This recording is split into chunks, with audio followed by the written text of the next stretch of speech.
My name is Mark Anthony. I'm a journalist, author, and most recently a broadcaster specialising in the field of demolition and construction. The story I'm about to tell you has been the subject of rumour and speculation for more than 3 years now. There is a possibility that it might turn out to be a storm in a teacup, a lot of hot air. But there's also a possibility that this might prove to be the biggest scandal I've covered in my 30-year career. This is the CMA Files.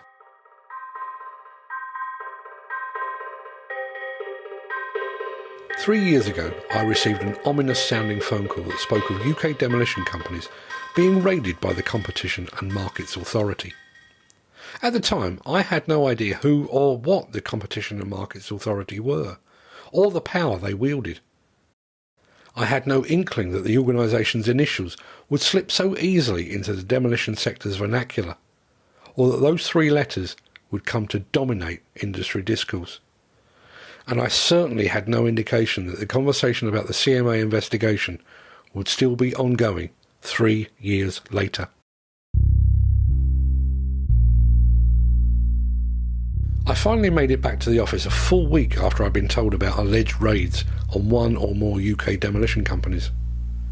Those raids, assuming they were real, had been carried out by an organisation called the Competition and Markets Authority, or the CMA. With no details forthcoming on which companies may or may not have been raided, or what the CMA was actually investigating, I filled my time learning precisely what the CMA actually is, what powers it has, and where it came from. From the very outset, it was clear that this was an organisation that was not to be trifled with.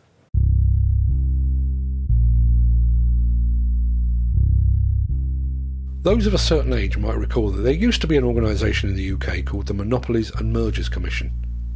As the name suggests, the organisation was a statutory body set up to inquire into and report on questions relating to specific mergers, monopolies and anti-competitive practices. The organisation was so well known, in fact, that there was even a joke about it, a joke that was trotted out by comedians throughout the 1970s and 1980s. Why is there only one Monopolies and Mergers Commission? Yeah, I know it's not that funny. They were simpler times. On the 1st of April 1999, the Competition Commission replaced the Monopolies and Mergers Commission, taking up a similar role, but this time under the umbrella of the Competition Act that came into force in 1998. The life of the Competition Commission was relatively short-lived. The Commission itself closed on the 1st of April 2014, exactly 15 years after it began. Its functions and responsibilities transferred to the Competition and Markets Authority, or the CMA as it's now better known. In truth, the CMA launched in shadow form on the 1st of October 2013, but it began operating fully 6 months later. It also absorbed the responsibilities of the Office of Fair Trading, which was subsequently abolished. Among its many duties, the CMA is charged with issuing fines for what are known as Initial Enforcement Orders, or IEOs. Up until a year or so ago, the CMA had only imposed fines for breach of an IEO in a small number of cases. At that time, the highest fine imposed was for £325,000. All of that changed in October 2021, when it levied a fine of £50.5 million against Facebook over its acquisition of a company called Giphy. Although the collusion that was apparently alleged within the UK demolition and construction industries were not merger or acquisition related, it was clear that the CMA had teeth, and it wasn't afraid to use them. Unfortunately, the wider construction industry was about to invite the CMA to take a bite. Less than a year after it handed down fines of more than £40 million to companies involved in the UK construction sector, the CMA carried out some additional research and discovered that construction companies were still ignorant of the rules. That research revealed that only 6% of construction firms were familiar with competition law, and that general understanding of the illegality of these practices was low. 29% of those surveyed thought it was okay to attend meetings with competitors to agree prices. A further 32% thought agreeing not to supply each other's customers was legal. and 25% saw no problem with discussing bids and agreeing who would get which tenders.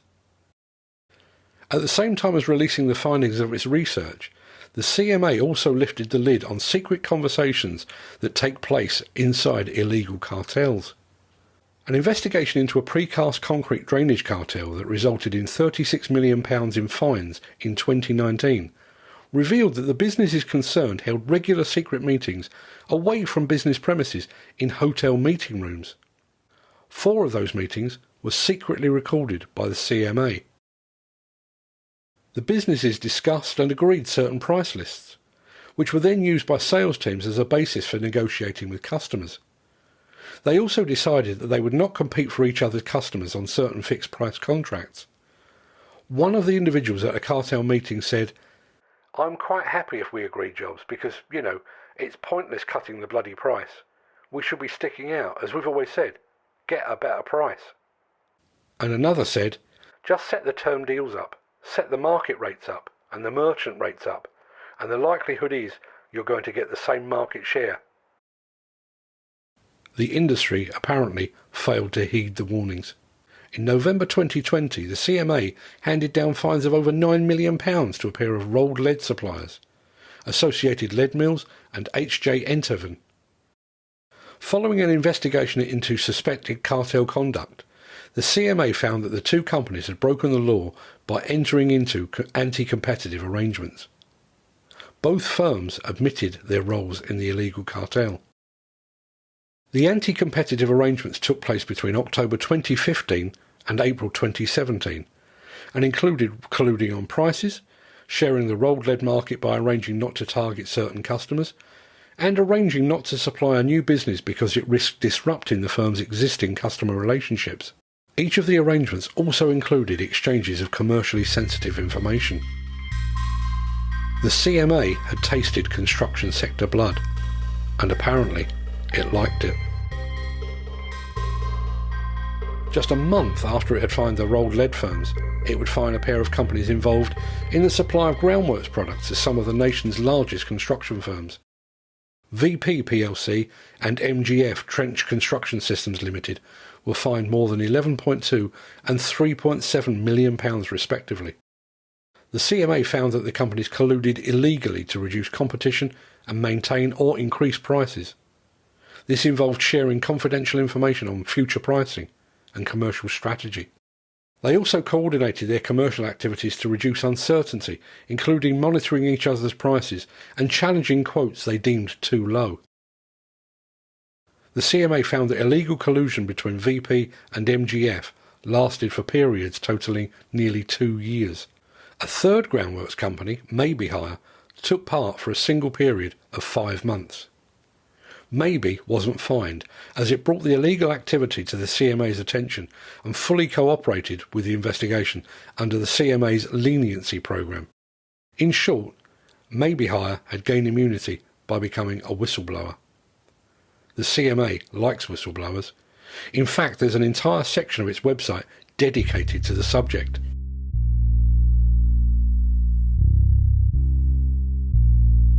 A business that has participated in a cartel may receive total or partial immunity from fines if it comes forward with information about the cartel, provided certain conditions for leniency are met. The first cartel member to report and provide evidence of a cartel will be granted total immunity, provided the CMA is not already investigating the cartel, does not otherwise have sufficient information to establish the existence of the cartel, and if the other conditions for leniency are met.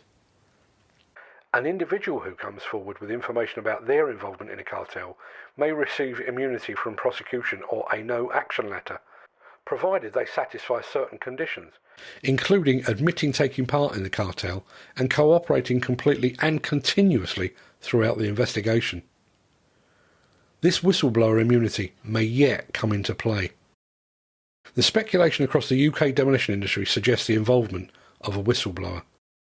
But with the investigation ongoing and with no end date in sight, that might yet prove to be another of the countless red herrings thrown up over the last 3 years. Therein lies an issue. Even though the CMA will neither confirm nor deny that any investigation is taking place or has taken place, it's been in the public realm now for 3 years. And the investigation, real or imagined, has spawned its very own rumour mill. In episode 3 of the CMA Files. With no official statement from the CMA itself, the focus has switched to speculation about which companies and which individuals might be involved. It's also thrown up countless questions over what the potential fallout might be if the rumours and speculation prove to be founded. The CMA Files is a Demolition News production. It was written and narrated by Mark Anthony. We hope you enjoyed this episode.